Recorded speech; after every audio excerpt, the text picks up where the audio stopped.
Your girl G here. Welcome back to my channel. Guess what? It's back, you guys. Love After Lockup. They're doing like this little 4-part little special with our favorite group. We got Angela and Tony back. We got Michael and Sarah and their drama. Then we got Lacey pulling the okie doke on one of her men. Like, y'all, this particular group, I think, has definitely been one of the most polarizing of Love After Lockup. So let's go ahead and get into it because there's a lot to discuss on this little first episode of this little 4-part special that they got going on. So we open up with Angela getting ready in her bathroom, chain smoking as usual. I'm surprised she hasn't got a sponsorship by Marlboro yet, or what she be smoking with them. What is the other? I'm not a smoker. What is it? Marlboro? Newport. Is she a Newport smoker? Something like that. Nonetheless, y'all, her lungs is crying. So she's getting ready. Here's a honk outside. It's her sister Faye. Y'all, we all love Donna Faye because she be keeping it real with her sis, telling her, you better leave that little dirty dick nigga Tony alone. So she has the ring in the toilet at that. So then we'll get to what she does with that ring. But nonetheless, she's outside talking to her sister. She's checking up on her because at the time, this is when the coronavirus is just really starting to go, become more prevalent. So she's like, oh, I just came out, to drop off some groceries. I was at the store. And so obviously they get into talking about, what she's been doing. And Angela's sitting over there talking like, oh my God, I miss just having some intimacy. And Faye was like, ugh. She's like, no, like that, just somebody to talk to. Her little country, just somebody to talk to. I can't do it because my throat ain't built that way. But, she's like basically lonely. She's been in there by herself, and even though Tony's an asshole, she would rather put up with him being an asshole than being by herself, which is absolutely sad. And her sister even recognizes it. She's like, had it not been for this virus going around, Angela would have went back to Tony. And guess what? I absolutely think she would have too, because at the end of the day, she is an old desperate ass woman who would rather be fighting with ain't shit dude than being by herself, because she clearly can't be by herself. Hell, why is she not called up the friend yet? Remember the friend last season that was in love with her? Like, she should have talked to him. Thomas, that was his name, Tommy. Like, girl, he been waiting at the front door for you to just let him in. He knocking, let him in, Angela. He gonna treat you right, okay? He ain't gonna be out there sleeping with goddamn dirty ass prostitutes and coming back with possible, syphilis and STDs and all types of shit. Like, you ain't gotta worry about that with Tommy. Now, on the other hand, Tony, yeah, you do. So the sister tell her, girl, you better find you something, like find you an imaginary friend. I think she said she was going to get back online to the pen pal thing, and she's actually talking to some dude from the preview that I saw. Angela, like, you just sad. It's just so sad, the stuff you be putting up with. So the sister ends up leaving, and we get a glimpse of Tony. He pulling up with some like little Yukon. I'm assuming from either one of his little hooker friends or from the girl that Angela tried to send him to last season. Remember, she was like, he's on his way, you can come get him type stuff. So he pulls up, and in his confessional, he makes me so sick because he's like, I haven't talked to Angela for 4 months. She hasn't talked to me, and I'm so upset because I've been staying in these city motels.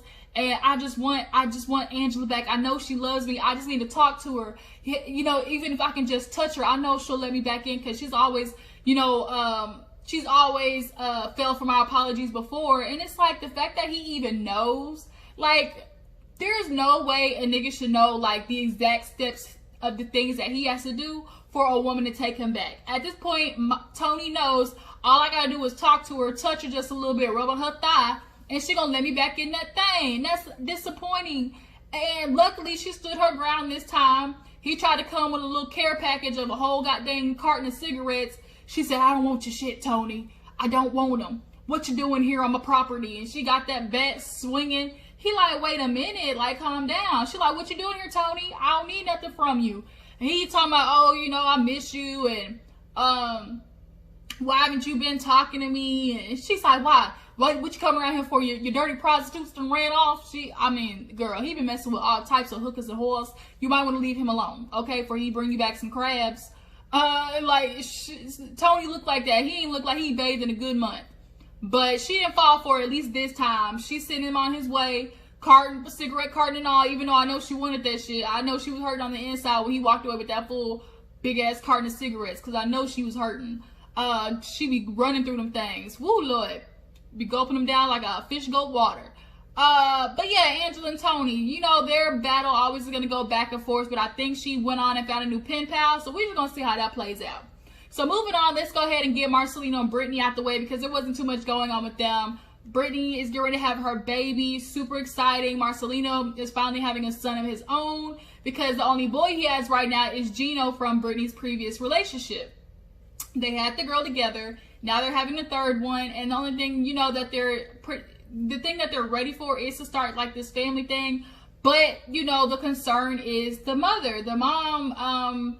You know, they both come from seedy backgrounds, like from difficult backgrounds. Marcelino dealt with, you know, I think alcoholism in his family. So Brittany dealt with her mom being a drug addict, so they bond on that aspect, and so they're really intense about family. But it doesn't look like the mama's gonna make it. From the preview that they showed us, the mama looked like she went and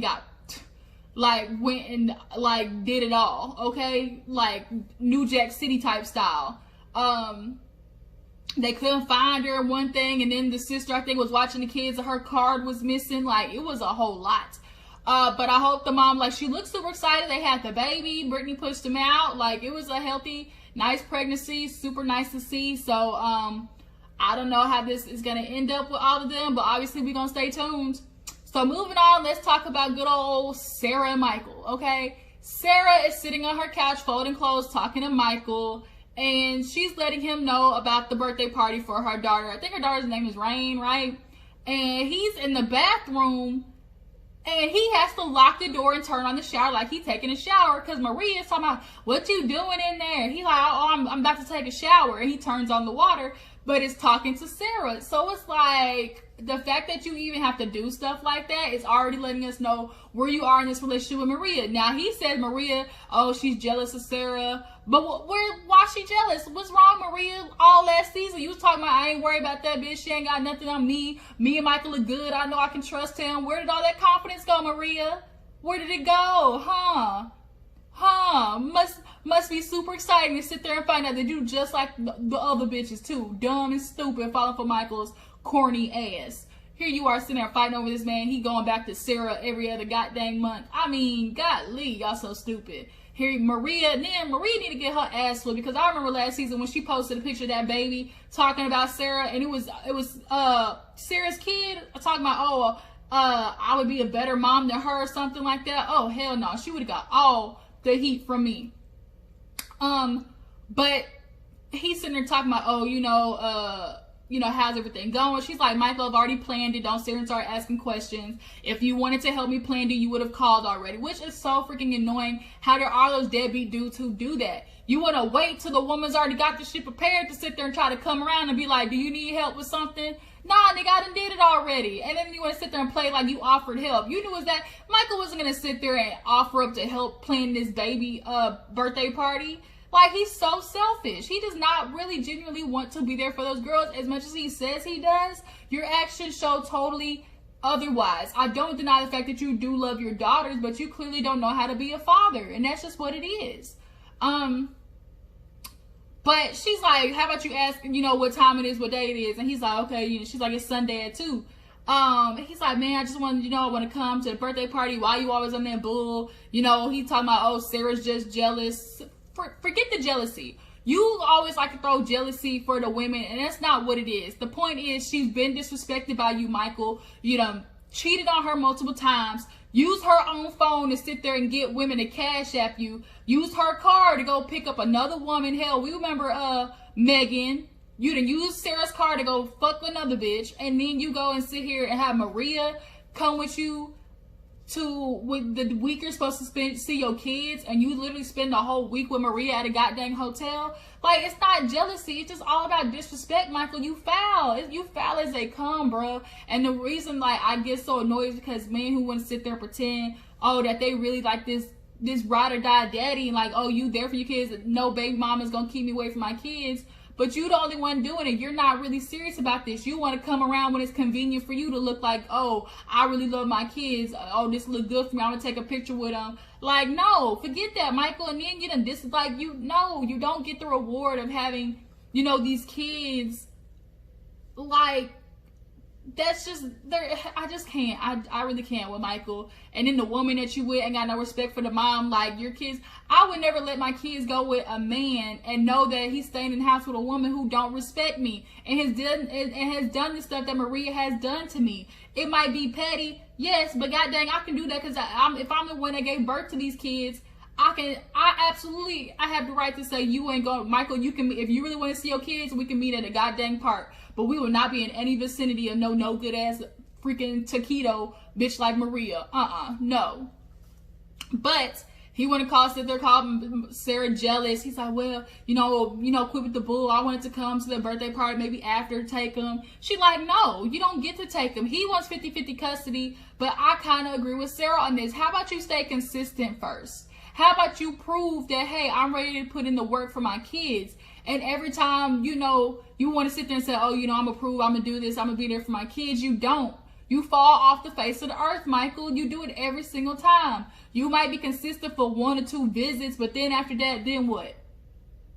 Where you be at? It's like, poof, Casper the Friendly Ghost. Is it too much that Sarah is holding the kids from, like, not doing the 50-50 arrangement? Do y'all feel like it's not fair? Do you feel like Sarah is right in having that belief of like, hey, how about you show me you're going to be consistent first before I let you take the girls overnight or whatever? I think that's the right thing to do, because then if you just send it, first of all, he's not established, he ain't got no house nowhere, he has no money, and he keeps basically being with these girls who take care of him, and you with a girl that don't even like me, and so how's she gonna talk about me around my kids and stuff like that? Like, Michael needs to get all situated first before he even tries to think about, oh, I'm taking the kids with me somewhere. Then he want to throw out that, oh, I'll even stay at your place. They did that flashback. What she say? Sarah talking about, I'm about to make me a drink. You want one? He like, yeah, we know what that mean. I want a drink. You want one? That means she dropping crumbs all over there. He over there trying to pick them up like Hansel and Gretel. He picking up what you was putting down, and that's why he beat that meat. And you had a pregnancy scare. And she's like, look, I done learned my lesson, had my pregnancy scare, and it showed me that I need to completely run the opposite direction. So we see her kind of go on this date with this dude named Malcolm. He alright, and it's clearly Sarah's type. She's always going to be into, down for the swirl type situation.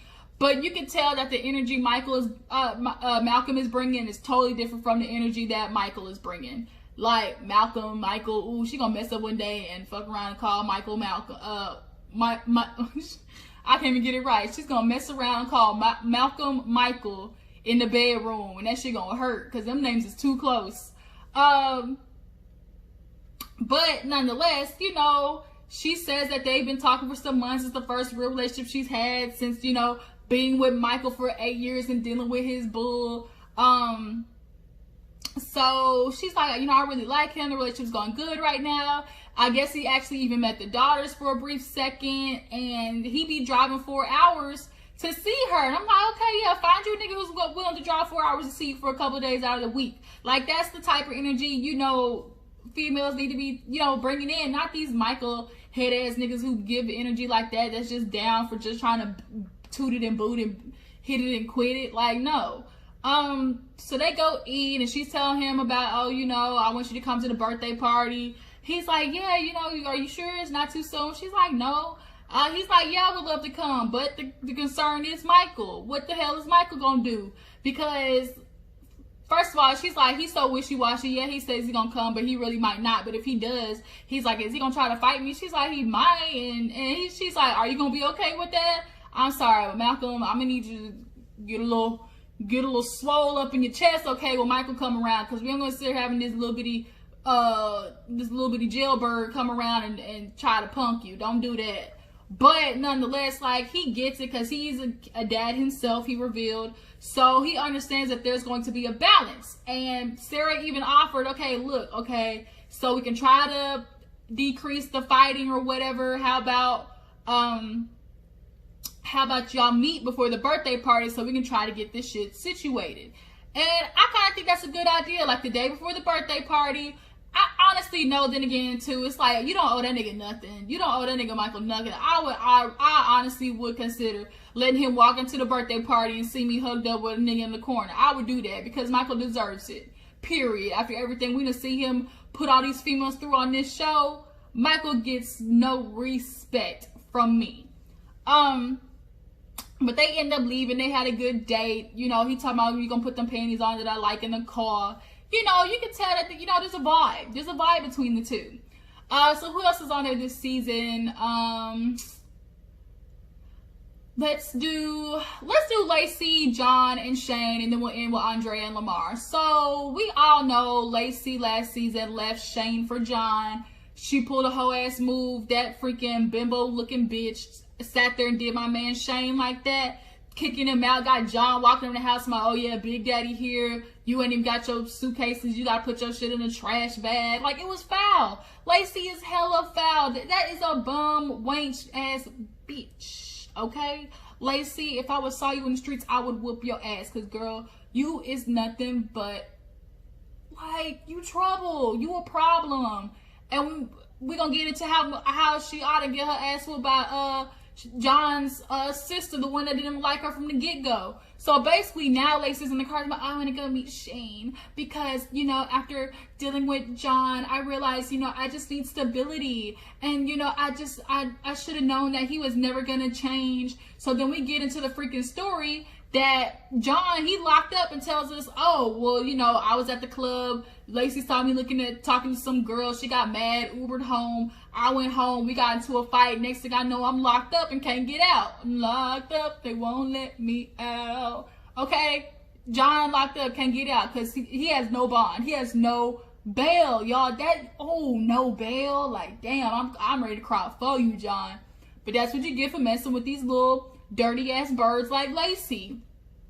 Your sister told you. I remember when his sister told him, because she didn't like Lacey when they got together. They were trouble. She did not like them together. Now here it is. You locked up all because of Lacey. Where the sister at? I want to see her confront Lacey because I know she will give her a good ass whooping for doing something like that to her little brother like that. Okay. But now she wants to go over there and sit there and meet Shane. And she's like, you know, I just did what I did because, you know, he cheated on me. And no, Lacey, you were already into John. When John got out, you were ready to hop ship. And so the minute you saw it out, you took it. That's just what it was. So here it is. You took your out. You did it real wench based, like real gutter type stuff. And then you realize you look stupid on TV. I know you watched that shit back and everybody ranked on your ass for how dumb you look for doing something so foul. And then you get with this dude, John, who's a drug addict, drug dealer, on probation, can't get his life right. You thought that was going to be productive? Okay.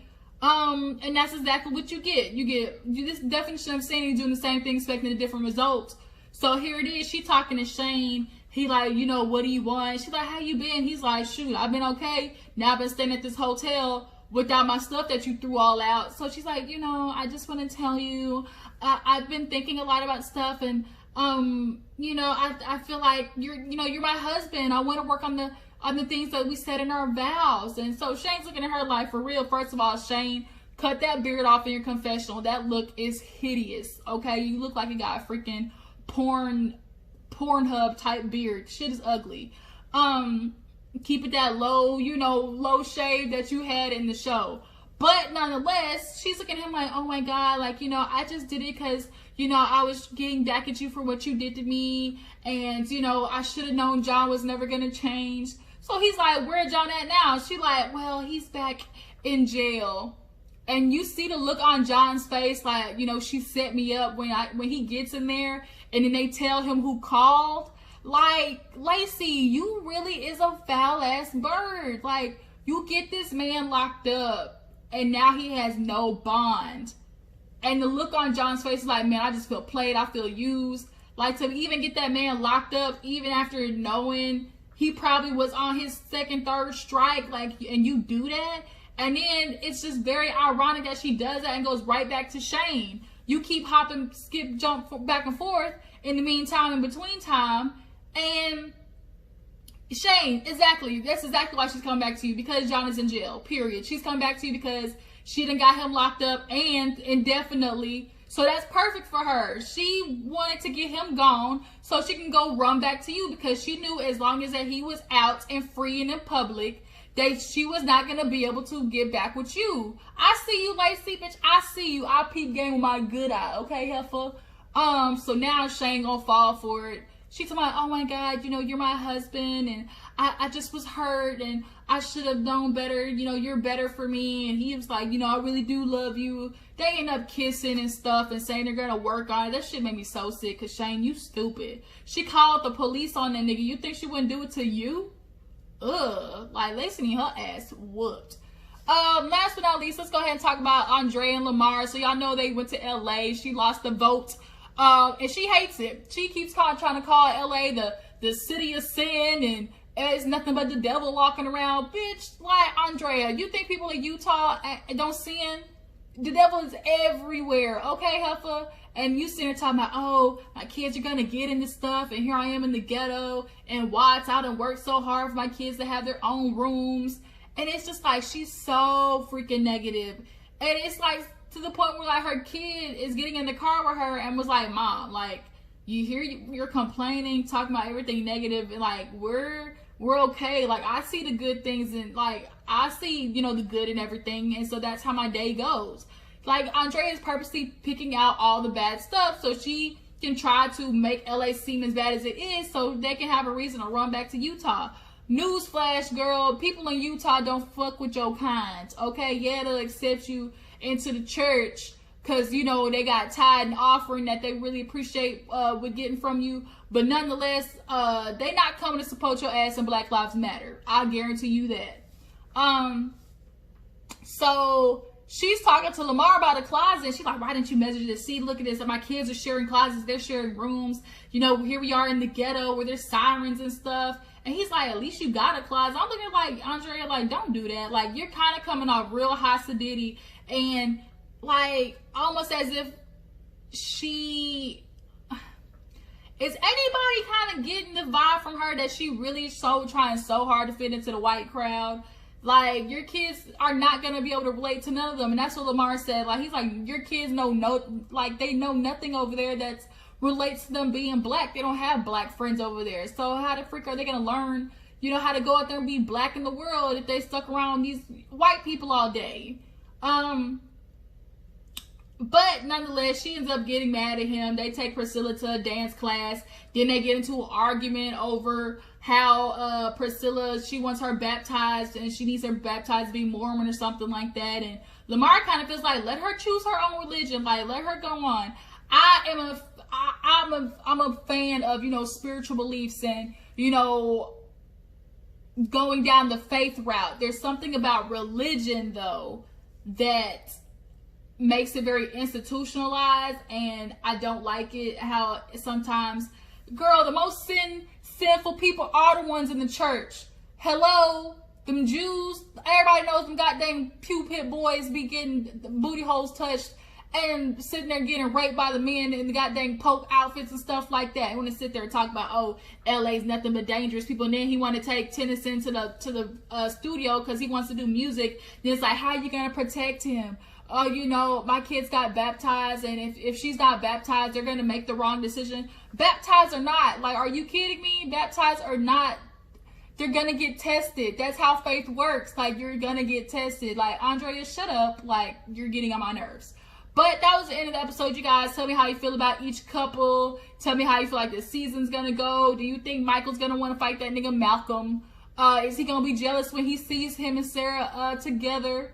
Do you feel like Andrea is being judgmental by talking about, oh, I want my kids not to be in the ghetto? Or is it just that that's what people's dream are, is to not be, you know, raised in, you know, poverty? Yeah, we'll see how this season goes. Appreciate you for tuning in. Make sure you like this video, subscribe to my channel, and I'll catch all you guys in the next video. Deuces.